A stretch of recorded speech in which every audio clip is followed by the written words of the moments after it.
Antayin niyo na ako. Malapit naman na ako, Angel eh. Kanina pa kami nag-aantay dito sa iyo eh. Ngayon ka lang tumawag. Ang init-init kaya dito. Basta sumunod ka na lang sa amin ha. Alam mo naman yung pupuntahan natin, di ba? O sige na nga. Mauna na kayong dalawa ni Joanna. Susunod na lang ako doon. Okay, bye. Ano? Tara na? Tara na. Kanina pa tayo pinag-aantay ni Chrissy. Excited na rin ako, no? Sobrang na-miss kita. Ay, na-excite ako talaga sa bonding natin. Meron akong ibibigay sa'yo, pero huwag ka na lang mahingi kay Chrissy. Gusto ko kasi 3 kulay eh. 6 naman to.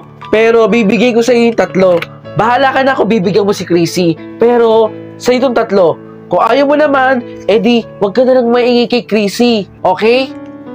Tanggapin mo. Chrissy, kanina ka pa dyan? Hindi naman. Kararating ko lang din. O siya, sige. Chrissy at Joanna, bukas na lang ha. Bye! Kami pala ni Joanna yung mag-partner din sa duo project natin sa science. Sabi ko kay Joanna, maiintindihan mo naman kami, di ba Chrissy? Di ba Chrissy, maiintindihan mo naman kami? Oo naman, okay lang sa akin, Joanna. Okay lang sa akin, walang problema yon. Sabi sa'yo maiintindihan tayo niyan. Ito naman si Joanna, takot sa'yo, hindi ko alam kung bakit. Tara Joanna, gawin na natin yung project. Sige, Chrissy, hahanapan ka namin ni Joanna. Saglit ka lang dyan ha. Tara na. Pwede siyang ganon, pwede rin siyang ganon. Oo, kahit ano sa Chrissy, ano yung nababalitaan namin chismis dito? Pinagkakalat mo na plastic kami dalawa. Kung hindi ka masaya sa friendship natin, pwede umalis ka na lang. Wala akong pinagkakalat na kahit ano sa ating 3. Tama si Angel. Hindi ka namin pinaplastic. Ikaw ang namamlastik, Chrissy. At hindi ko rin talaga alam kung bakit ka namin kaibigan. Umalis ka na nga lang dito. Tara na, Joanna. Maglaro na tayo.